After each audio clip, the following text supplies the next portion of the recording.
Wabarakatuh. Alhamdulillah alladzi arsala rasulahu bil huda wa dinil haqq liyudhhirahu 'ala ad-dini kullih wa kafa billahi shahida. Asyhadu an la ilaha illallah wahdahu la syarika lah wa asyhadu anna Muhammadan 'abduhu wa rasuluh sallallahu alaihi wa ala alihi wa ashabihi wa man tabi'ahum bi ihsanin ila yaumiddin, amma ba'du. Senantiasa kita panjatkan puji serta syukur kita kepada Allah Subhanahu wa taala, karena atas kasih sayang dari Allah Subhanahu wa taala, pada malam hari yang diberkahi ini kita semua dapat berkumpul kembali dalam rangka melaksanakan sebuah kegiatan yang teramat agung, yakni proses menuntut ilmu. Sebuah kenikmatan yang sangat besar yang harus kita syukuri bersama. Karena tidak setiap insan, tidak setiap manusia Allah berikan kesempatan yang sama seperti kesempatan yang Allah berikan kepada kita. Oleh karenanya ketika kita, setiap muslim yakni, apabila diberikan oleh Allah Subhanahu wa taala kenikmatan untuk menuntut ilmu, maka banyak-banyak bersyukurlah. Yang mudah-mudahan disebabkan rasa syukur kita kepada Allah Subhanahu wa taala, Allah memberikan keberkahan di dalamnya. Allah menambah semangat kita dan menambah kesempatan kita untuk lebih dekat dengan ilmu.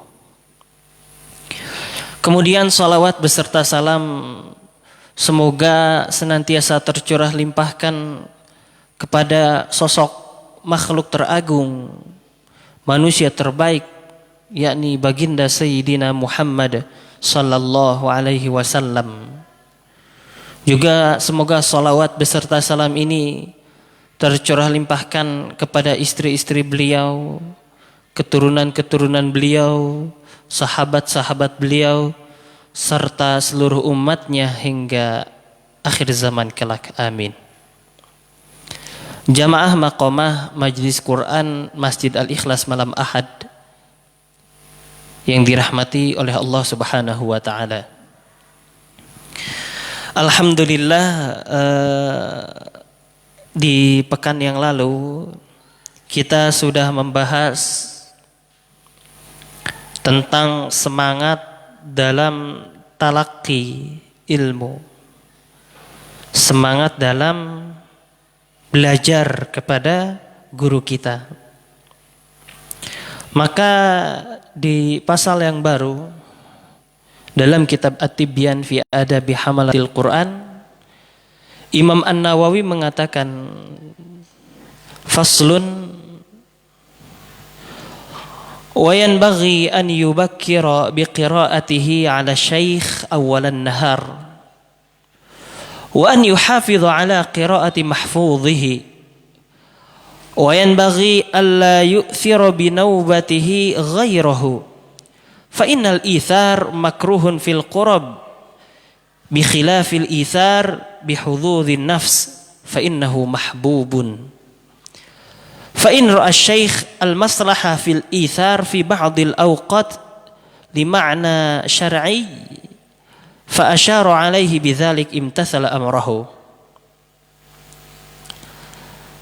Dalam pasal ini disebutkan bahwasannya hendaknya bagi setiap penuntut ilmu untuk cekatan, gesit, bersegera ya, dalam membacakan apa yang menjadi tugasnya kepada sang guru. Kapan waktunya? Awwalan nahar, di awal hari. Jadi di pagi hari. Jadi waktu terbaik bagi seorang murid untuk untuk menyetorkan hafalannya, menyetorkan bacaannya adalah di pagi hari. Kemudian selain daripada itu, selain murid memiliki tugas untuk menyetorkan ilmu barunya, baik itu hafalan Quran, hadis atau dan yang lainnya, maka murid pun hendaknya menjaga bacaan wajibnya atas apa yang telah dia hafalkan. Maksudnya di sini adalah murajaah.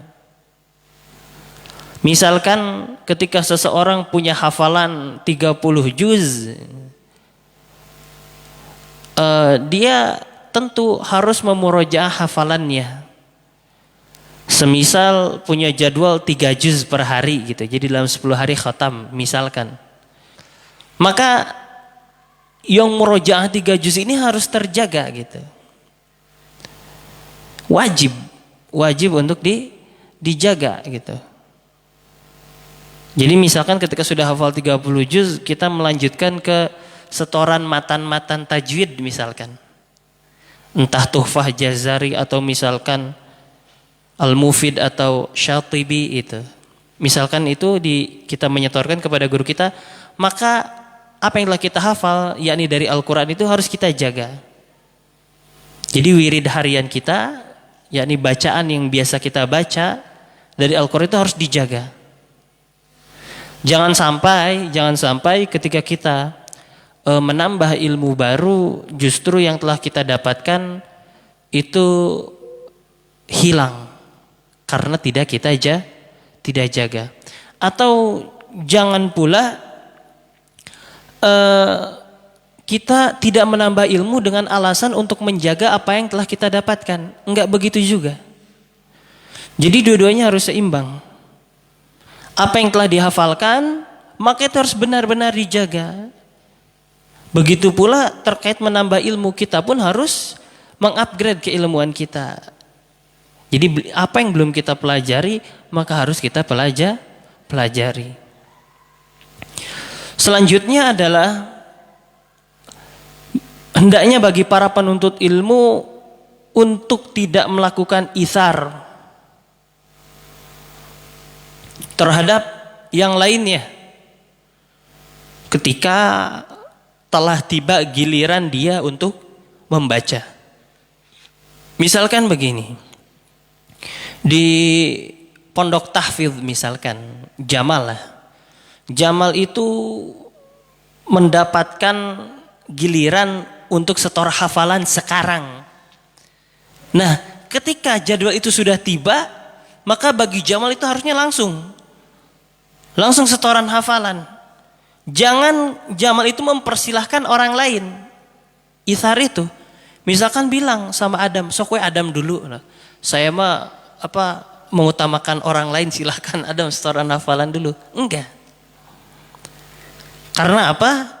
Itsar dalam perkara ibadah itu hukumnya makruh. Semisal sholat berjamaah gitu, di shaf pertama gitu. Kita mengetahui bagaimana keutamaan sholat berjamaah di shaf pertama gitu. Kemudian ketika kita punya kesempatan untuk hadir sholat berjamaah di shaf pertama, maka lakukan sholat di shaf pertama. Jangan kemudian ketika shaf pertama kosong, kita duduk di shaf belakang, bilang seorang sok duluan di shaf pertama, mangga Bapak silahkan. Enggak. Kapan itsar itu menjadi sunnah? Kapan itsar itu menjadi perkara yang dicintai?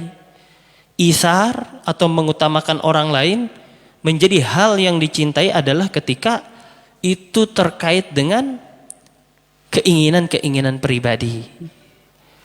Misalkan masalah makanan. Kita punya teman, misalkan punya kawan sedang melakukan perjalanan 3 orang. Misalkan ternyata makanan yang tersedia hanya untuk 2 orang. Maka misalkan kita mau melakukan itsar, gak apa-apa deh, sok aja kalian duluan yang makan, saya mah gampang bisa nanti. Nah, maka kalau seperti itu merupakan perkara yang dicintai. Atau misalkan dalam hal lain gitu, masalah misalkan ada yang memberikan apa, biasa kan suka ada yang ngasih sumbangan ya ke kampung-kampung, pakaian misalkan, ada seorang dermawan membagikan pakaian gitu. Misalkan ada orang lain yang memang belum mendapatkan jatah pakaian, tapi kita dapat. Misalkan kita ingin melakukan itsar, gak apa-apa, saya gak usah, biar itu tuh mereka yang lebih membutuhkan yang mendapatkan pakaian itu. Nah, maka ini disebut dengan itsar, yang dicintai. Kemudian kadangkala pada perjalanannya ada ternyata itsar dalam masalah agama yang ternyata memiliki maslahat. Jadi melihat kondisi juga. Tapi ini terkadang ya, terkadang, enggak selalu. Pada asalnya itsar untuk beribadah itu makruh. Tapi ada kalanya itu ternyata mengandung maslahat. Maka tidak mengapa melakukan itsar. Semisal begini, sudah saya sampaikan ya di kajian yang dulu, ketika ada daurah bersama syekh itu, biasanya syekh itu bawa asisten yang kemudian nanti orang-orang itu menyetorkan hafalannya melalui asisten terlebih dahulu, baru kemudian nanti yang terpilih bisa setor ke syekh itu. Biasanya kalau syekh itu misalkan sudah sholat isya, daurah misalkan masih lanjut, tapi syekh itu mau istirahat gitu. Misalkan ternyata salah satu peserta itu merupakan orang yang mendampingi syekh, misalkan supirnya gitu. Tapi dia belum dapat giliran. Maka boleh misalkan bagi orang yang dapat giliran pada saat itu mempersilahkan kepada pelayan syekh tadi untuk maju setoran hafalan duluan. Karena apa? Karena dia mau mengantarkan syekh kembali ke tempat istirahatnya. Nah, maka ini contoh kasusnya gitu. Maka apabila terjadi perkara-perkara seperti ini merupakan perkara yang diperbolehkan gitu. Dan tentu ketika syekh memberikan perintah akan hal ini, sang murid diperintahkan untuk mentaati apa yang diperintahkan oleh sang guru. Baik, selanjutnya dalam pasal ini masih Imam Nawawi mengatakan, wa mimma yajibu alaihi wa yata'akkad al-wasiyah bih alla yahsuda ahadan min rufqatihi aw ghairihim ala fadiratin razaqahu Allahu iyyaha wa alla yu'jaba bi nafsihi bima khassahu Allah. Di antara nasihat-nasihat yang wajib, wasiat-wasiat yang wajib, yang perlu diperhatikan oleh setiap penuntut ilmu adalah yang pertama, hendaknya para penuntut ilmu itu tidak bersifat hasad atau iri hati terhadap siapa? Terhadap orang-orang yang menjadi kawan dia belajar ataupun selain daripada mereka gitu. Jadi jangan sampai punya sifat iri terhadap apa? Terhadap keutamaan-keutamaan yang Allah berikan kepada orang-orang tersebut. Misal fulan A gitu, Allah karuniakan kepadanya harta yang banyak atau suara yang indah. Fulan B tidak gitu. Maka si fulan B ini nggak boleh kemudian merasa iri gitu terhadap apa yang Allah rizkikan kepada fulan A. Kemudian yang berikutnya adalah tidak bersikap ujub atau berbangga diri atas apa? Atas sesuatu yang Allah berikan kepada dirinya. Pertama jangan iri, yang kedua jangan ujub. Contohnya apa? Misalkan ya tadi si fulan A pun ketika dia diberikan keutamaan oleh Allah berupa suara yang indah misalkan, maka dia tidak boleh berbangga diri gitu, merasa ujub atas kekhususan yang Allah berikan kepada dirinya. Kemudian Imam An-Nawawi menyebutkan wa tariquhu fi nafyil ujbi. Ada trik-trik atau cara-cara bagaimana menghilangkan perasaan ujub. An yudzakkira nafsahu annahu lam yuhassil ma hassalahu bihaulihi wa quwwatihi. Wa innama huwa min fadlillah. Wala yanbaghi an yu'jaba bi syai'in lam yakhtari'hu bal auda'ahu Allah Ta'ala fihi. Cara menghilangkan ujub adalah dengan cara mengingat bahwasannya pencapaian yang dicapai oleh dirinya itu tidak dicapai gara-gara usaha atau kekuatan yang ada pada diri orang tersebut. Tapi pencapaian itu merupakan sesuatu yang Allah berikan, fadilah yang Allah berikan. Jadi bagaimana mungkin seseorang itu bisa membanggakan sesuatu yang bukan ia ciptakan? Jadi bagaimana mungkin seseorang itu bisa berbangga atas sesuatu yang tidak ia perbuat? Karena itu merupakan sesuatu yang Allah berikan. Diberikan suara indah, itu kan Allah yang kasih. Diberikan harta yang banyak, itu Allah yang kasih. Diberikan ilmu yang banyak, itu kan Allah yang kasih. Bisa punya ilmu banyak bukan karena dia rajin belajar. Banyak orang yang rajin belajar tapi ilmunya ternyata nggak banyak. Karena belum Allah takdirkan. Orang misalkan murojaah terus dari bangun sampai tidur lagi tapi nggak mungkin hafalannya, kan yang semacam ini banyak terjadi. Lantas kemudian ketika ada orang yang Allah berikan kemungkinan hafalan gitu, apakah pantas merasa ujub? Padahal hafalan yang mungkin itu Allah yang berikan. Dan yakinilah dan ingatlah bahwasannya keutamaan yang Allah berikan itu merupakan amanah yang harus dijaga. Amanah dari Allah. Jadi ketika kita diberikan suara indah, maka suara itu merupakan amanah dari Allah bagaimana kita bisa berdakwah dengan keindahan suara kita. Misalkan seperti itu. Kemudian bagaimana kita bisa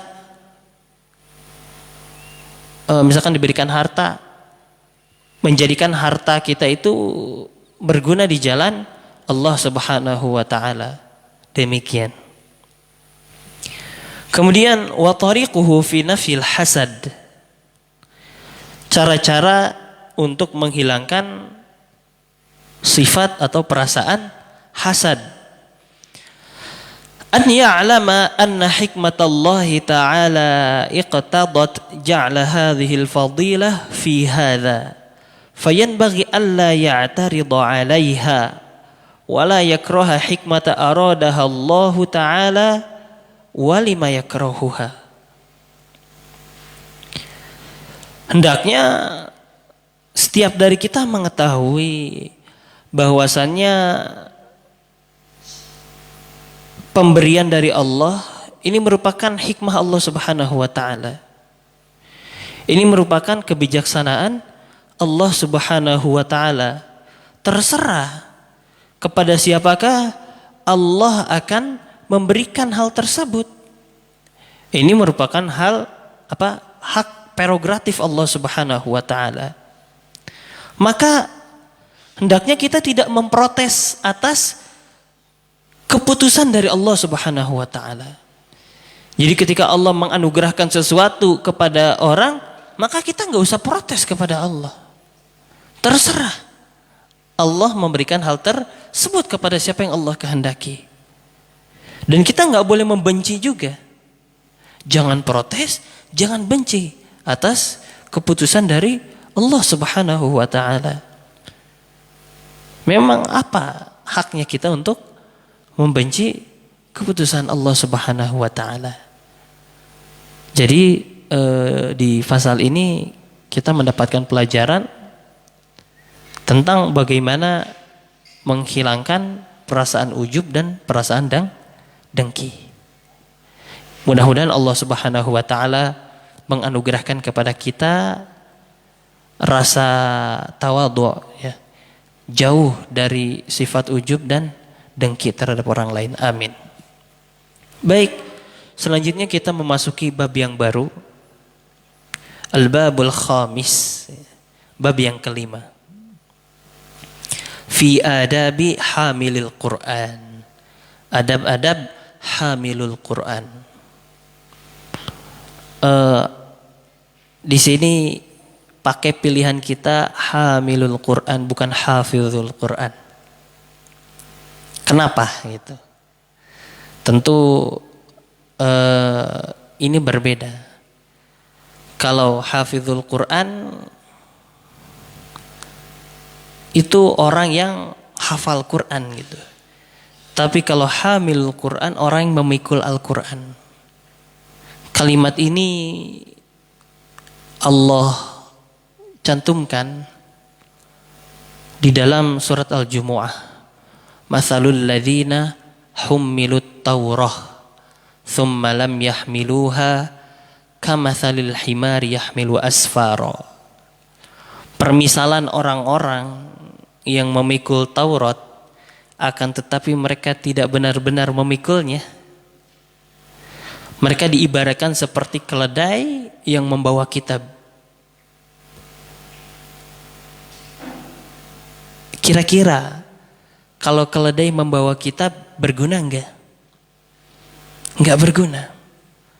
Sebanyak apapun ilmunya, sebanyak apapun kitabnya, kalau yang bawanya keledai, itu enggak berguna. Jadi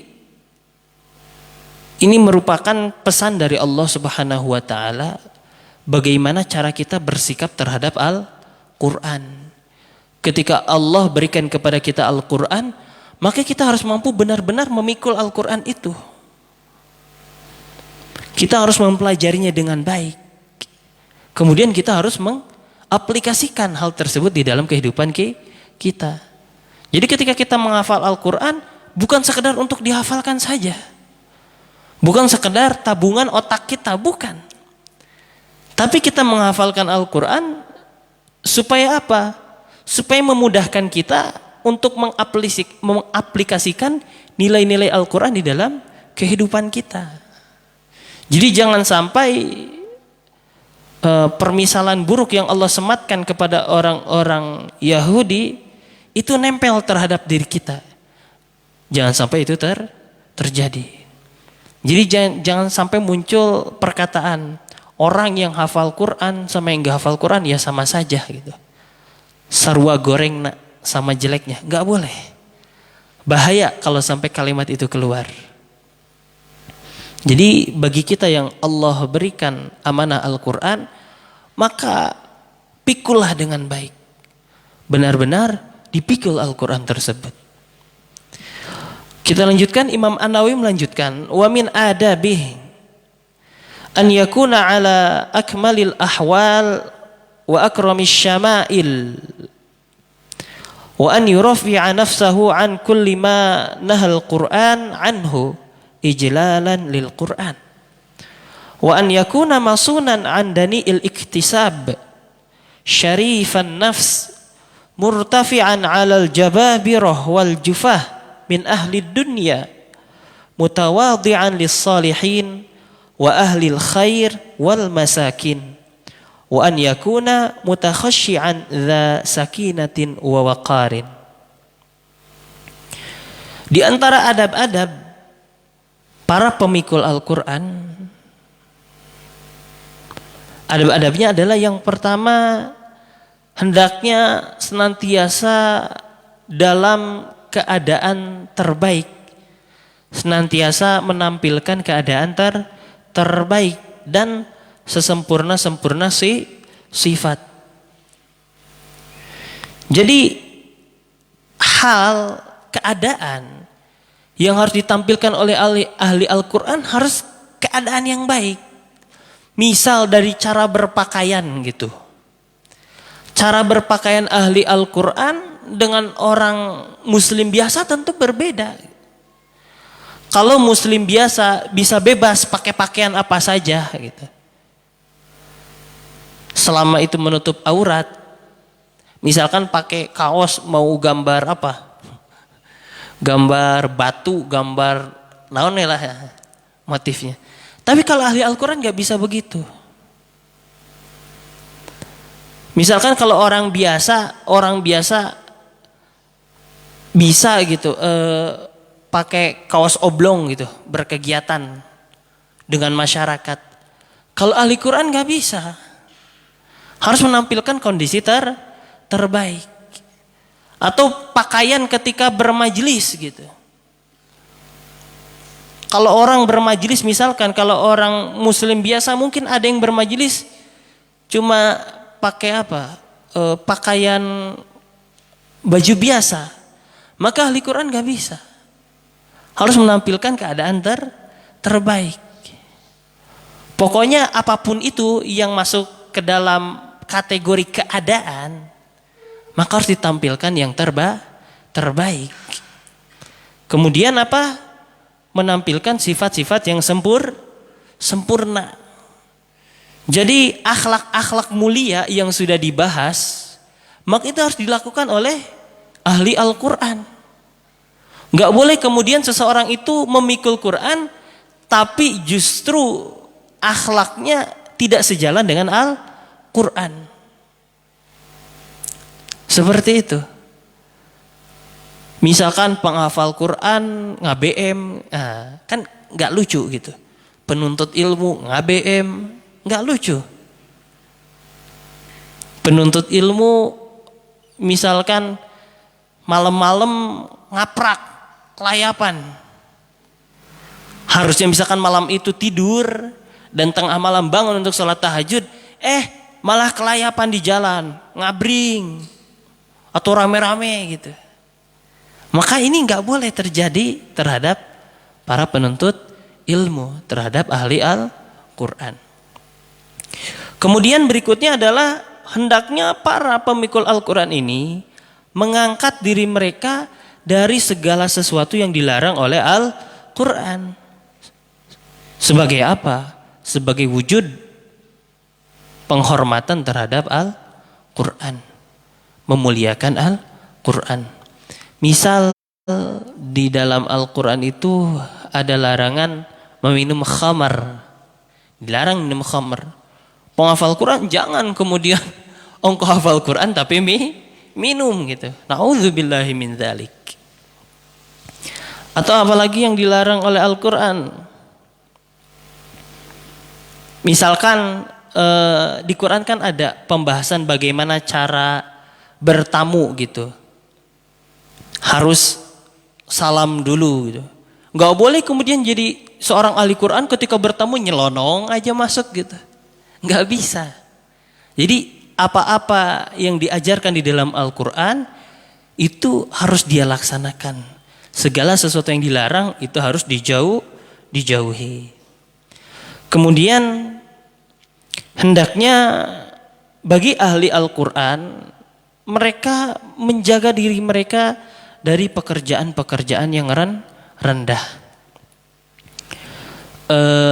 Tentu kita harus memahami bahwasannya ahli Quran dengan muslim biasa itu berbeda.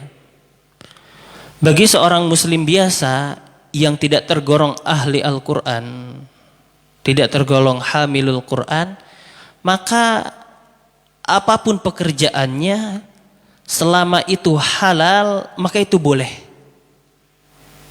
Ingat ya, kalau bagi muslim biasa Apapun pekerjaannya, selama itu halal, maka itu boleh. Akan tetapi bagi ahli Al-Quran ternyata ada batasannya. Apabila dalam kebiasaan masyarakat atau uruf, ya, adat istiadat masyarakat itu menyatakan bahwasannya pekerjaan itu tuh termasuk pekerjaan yang rendah, maka itu tidak boleh dilakukan. Semisal kalau dulu kalau uruf kan bisa berubah ya. Dulu bekam jadi tukang bekam itu merupakan pekerjaan yang hina. Dulu sempat seperti itu. Menjadi tukang bekam itu pekerjaan yang hina. Sehingga ahli Quran gak boleh. Tapi sekarang, uruf masyarakat sekarang begitu gak? Enggak. Sekarang bahkan kalau kita melihat ya, ada brosur ma'had persiapan da'i gitu. Keunggulannya menghafal Quran. Berikutnya pelajaran Tibbun Nabawi, termasuk di dalamnya kan ada bekam. Sekarang malah jadi keunggulan. Nah, maka itu berarti boleh gitu. Ini contoh kasus, uruf bisa berubah. Maka pekerjaan-pekerjaan yang dianggap rendah pun bisa berubah. Hari ini apa gitu? Hari ini apa? Kita bisa lihat sendirilah. Pekerjaan yang kira-kira bagi masyarakat itu merupakan pekerjaan yang rendah. Yang ibaratnya gini, orang itu kalau kita melakukan pekerjaan tersebut bisa memandang remeh. Maka itu tidak boleh dilakukan oleh ahli Al-Quran. Itu mah bisa dilihatlah oleh setiap dari kita ya. Tidak perlu disebutkan pekerjaannya di sini. Kemudian sifat yang berikutnya adalah hendaknya para penghafal Quran itu punya jiwa yang mulia. Jadi karakter-karakter mulia itu harus ada dalam diri ahli Al-Quran. Semisal mudah memaafkan. Jadi ketika ada orang lain berbuat kesalahan, dimaafkan. Ya udahlah, gak apa-apa. Saya maafkan. Atau misalkan punya hati yang mudah tersentuh. Jadi ketika ada orang membutuhkan, ahli Quran itu punya perasaan orang tersebut gak boleh pergi kecuali kebutuhannya telah tertunaikan. Walaupun tidak semuanya, setidaknya kita sudah memberikan bantuan. Ahli Quran harus punya sifat itu. Misalkan ada orang datang membutuhkan pertolongan kita. Misalkan kita pun ada uang, tapi uang itu misalkan untuk suatu keperluan, tapi keperluannya enggak sekarang. Maka kalau ahli Quran, orang yang berjiwa mulia, dia akan serahkan hal itu, yang nanti ya urusan nanti gitu. Tapi sekarang ada orang membutuhkan sekarang, ya kasih gitu. Ibaratnya ginilah logika sederhananya. Pas Belanda hadir gitu, ayah senjata. Tapi kata kita berpikir tadinya senjata itu ker isukan, ker dipakai perang isukan. Tapi Belanda nangis hadir aina, apakah nggak dipakai nembak? Tentu harus dipakai lah. Begitu. Ibaratnya seperti itu. Jadi ketika ada orang lain membutuhkan bantuan kita, ya ahli Al-Quran berjiwa mulia. Oke, ditolong. Seperti itu. Semisal contoh jiwa mulia itu dimiliki oleh panutan setiap penuntut ilmu, Imam Abdullah bin Mubarak. Imam Abdullah bin Mubarak itu disebutkan bahwasannya dia ulama yang menguasai berbagai disiplin ilmu. Selain daripada itu, dia pun seorang mujahid, seorang pasukan perang yang luar biasa. Dan selain daripada itu, ia pun seorang yang kaya raya. Di antara kisahnya yang menarik terkait kemuliaan dirinya adalah, jadi dia itu semacam mengadakan program tabungan haji. Jadi orang-orang di kampungnya nabung haji ke dia, supaya tahun depan bisa berangkat haji. Ketika tiba waktunya haji, ada orang-orang yang sudah terkumpul dananya yang kira-kira cukup untuk bekal berangkat haji. Ada juga orang-orang yang belum cukup. Tapi kata Imam Abdullah bin Mubarak, semuanya berangkat. Semuanya diberangkatkan. Ketika mereka berangkat haji, orang-orang berpikir uang mereka sudah habis. Maka pikiran mereka setelah selesai melaksanakan haji, mereka hendak kembali ke kampung halamannya. Tapi apa yang terjadi? Imam Abdullah bin Mubarak justru nyuruh mereka belanja oleh-oleh gitu. Disuruh belanja dulu. Orang-orang mulai bingung. Waduh, gimana ceritanya gitu. Tapi disuruh belanja gitu. Kemudian setelah itu diajak ke Madinah. Dikira udah dari Madinah langsung pulang. Ternyata disuruh belanja lagi di Madinah. Hingga akhirnya mereka pun pulang ke kampung halaman mereka masing-masing. Dan di pikiran mereka ya udah tekor gitu. Wong pas berangkat aja ada yang kurang dananya.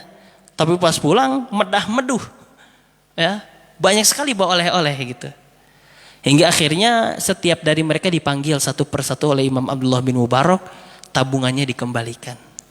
Jadi biaya haji semua orang itu berikut oleh-olehnya yang tanggung Imam Abdullah bin Mubarak.